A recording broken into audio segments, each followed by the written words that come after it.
guys, kembali di Dia Tomblok Channel. Masih bersama saya Dia dan Mas Bojo, Mas Alex Puji Winarto. Mas, kemarin tuh jenengan kan udah cerita waktu kecil itu kan banyak temen-temen jenengan yang disembunyiin sama Wewe. Iya, tapi tidak bareng-bareng, jadi gonta-ganti gitu, dan itu ada beberapa. Terus aku mau nanya nih Mas, ada nggak cara untuk menarik kembali atau mengembalikan anak-anak yang disembunyiin sama Wewe itu? Ya ada. Jadi waktu itu pokoknya kalau disembunyiin itu biasanya kalau habis maghrib anak nggak pulang, itu kita sudah bercuriga itu kemungkinan besar digondol Wewe atau genderuwo. Nah biasanya habis isya itu orang udah mulai berkeliling ya bareng-bareng, terus alat-alat dapur itu dipukulin buk ting gitu sambil dipanggil-panggil namanya.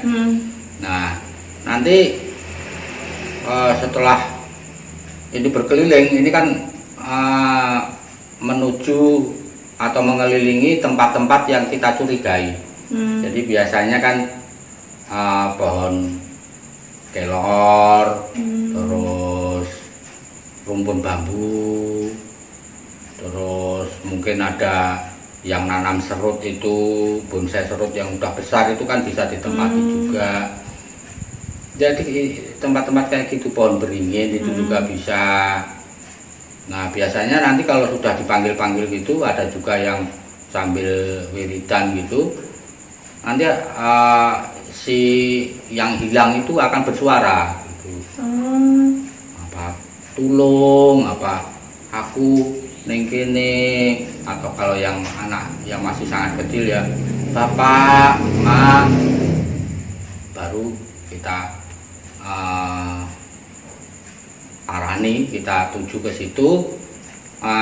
Biasanya kondisi pertamanya itu kayak orang linglung gitu loh, orang bingung gitu, kayak orang bingung. Nanti setelah dibawa pulang, dimandiin, diminumin kopi, didoakan, baru biasanya bisa cerita gitu.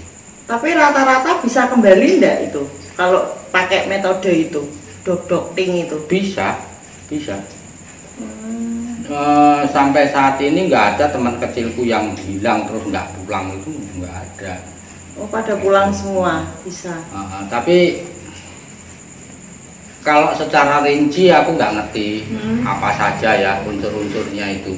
Tapi yang aku ingat, karena aku pernah bikin film juga tentang anak yang diambil oleh Wewe, kemudian dijadikan anaknya.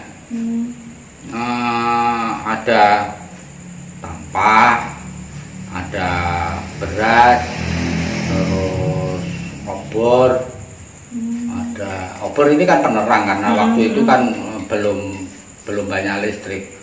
Terus ini piring seng, jadi suaranya rame itu kayak kalau puasa itu ada orang sahur itu.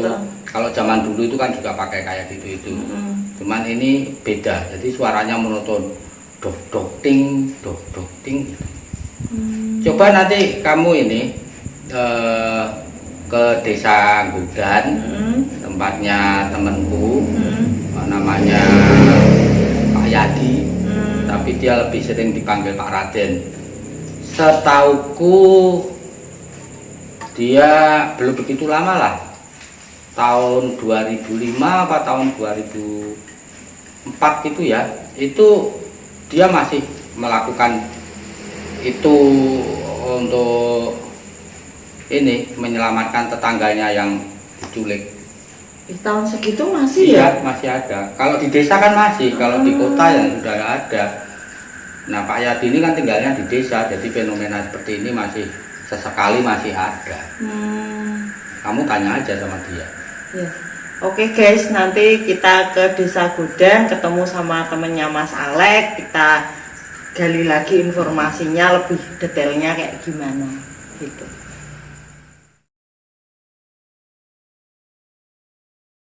Assalamualaikum warahmatullahi wabarakatuh.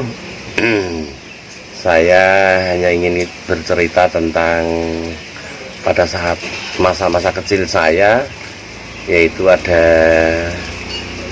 kepercayaan mungkin setempat atau mungkin itu sudah banyak diceritakan oleh atau dialami oleh beberapa orang, khususnya orang-orang desa.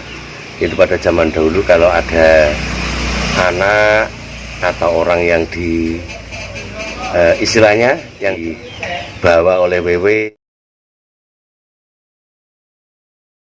atau genderuwo atau gandarwo, itu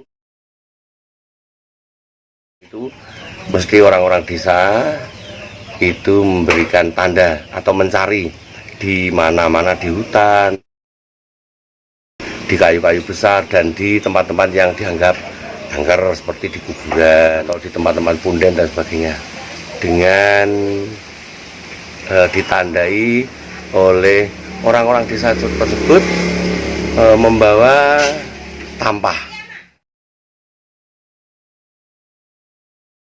Tampah adalah tempat bundar bulat untuk beras dan sebagainya. Lalu di samping itu ada lagi yang membawa kotean, namanya dok ting, dibunyinya dok ting, terus orang tersebut yang hilang tadi dipanggil, misalnya yang hilang Sutiem, mulai dok ting, itu di sepanjang jalan, sepanjang dia mencari orang-orang tersebut.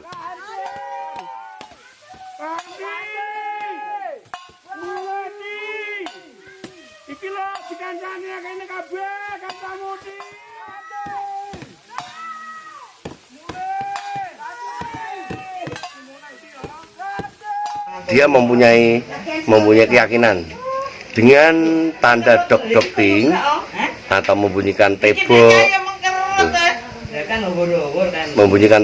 atau membunyikan alat tersebut dengan bunyi-bunyian, itu pasti mereka punya kepercayaan yang yakin pasti orang tersebut adalah bisa ditemukan. Salah satu contoh bukti, ini bukti pada tahun sekitar 2005 di sini ada namanya Mbah Masmi, itu orang perempuan tua yang mengembalakan kerbaunya 5 kerbaunya di hutan. Setelah kerbaunya itu jam 4 itu pulang sendiri, ternyata yang namanya Mbah Masmi itu tidak pulang sampai malam. Dicari semalaman suntuk, dan saya sendiri ikut mencari. Ternyata pada sekitar jam 12 malam itu dicari di hutan, dia hanya berbunyi gitu, dok Mbah Masmi. Terus dikatakan di dalam hutan yang berbelantara itu, dia mengatakan, aku nang kene, tulung, aku gak roh jalan, tidak tahu jalan. Setelah sadar dibawa pulang, saya bawa pulang dari itu. Setelah sadar dia mengatakan bahwa pada saat sore tadi kebunnya memang ada yang menggiring ke rumah. Dia diajak orang tua. Di dalam hutan itu katanya adalah sebuah desa keraton yang sangat indah dengan jualan yang sangat mulus. Dia tidak merasa lelah sampai pada jam tersebut, jam 12 malam itu dia tidak merasa lelah. Setelah sadar, lalu dengan bunyi-bunyian tersebut, itu ternyata dia sadar, dan ternyata dia di dalam hutan yang lebat sekali. Dan pada saat itu hujan lebat, jadi dia merasa nikmat sekali di alam tersebut. Nah, setelah ketemu dengan orang dan dibopong atau digendong oleh kelompok saya, itu dia merasa letih dan lesu, serta dia jadi pusing, dan dia tidak ingat apa-apa. Katakan saja dia memang saat itu dibawa oleh seseorang tua lalu dia merasa nikmat, merasa nyaman. Nah, cerita tersebut adalah merupakan cerita yang katakan saja mistik. Namun demikian, orang-orang desa mempercayai sepenuhnya, dan kalau saya pribadi, dunia lembut, dunia genderuwo, wewe, lenglet dan sebagainya pasti ada. Dan saya yakin bahwa itu dunia lain. Tetapi seperti kita juga, kita punya dunia lain, punya dunia semacam ini. Nah, bagi yang mereka yang tidak mempercayainya, monggo. Itu memang hak mereka. Namun demikian, bukan kok saya percaya penuh dengan itu, enggak. Namun yang jelas, manusia kan diciptakan oleh Tuhan itu bermacam-macam. Dari makhluk hidup diciptakan oleh Tuhan itu bermacam-macam. Ada yang jadi jin, setan, dan sebagainya. Itu sedikit cerita yang dapat saya sampaikan. Mudah-mudahan pengalaman-pengalaman semacam ini adalah merupakan bacaan-bacaan di dalam hati kita. Apa iya ya, monggo. Yang jelas hal-hal tersebut adalah pernah terjadi di tempat kami. Terima kasih, mudah-mudahan bermanfaat. Apabila tidak bermanfaat, itulah saya. Kalau bermanfaat, itulah Anda dan Yang Maha Kuasa. Cukup sekian. Assalamualaikum warahmatullahi wabarakatuh. Jadi ternyata nenek moyang kita itu mewariskan tradisi untuk mengantisipasi anak atau orang yang disembunyikan sama wewe, gitu ya Mas? Iya, dan sebenarnya kalau saya pribadi sayang juga ya sekarang kota sudah begitu majunya, sehingga wewe dan genderuwo ini pada ngungsi entah kemana, dan ini mengakibatkan salah satu tradisi kita luntur, yaitu tadi yang namanya dok-dokting itu. Sekarang mungkin anak-anak milenial sekarang nggak tahu bahwa dulu itu ada satu ritual tradisional untuk menyelamatkan anak yang diambil makhluk halus. Nah gitu. Aku juga nggak tahu kalau wewe atau genderuwonya beraksi di hutan-hutan atau di gunung dan menculik orang, itu bisa didok-dokting apa tidak, karena apa? Tempatnya kan luas. Kalau dulu kan ini rumah, ini kebun, ini pohon yang besar kan kelihatan.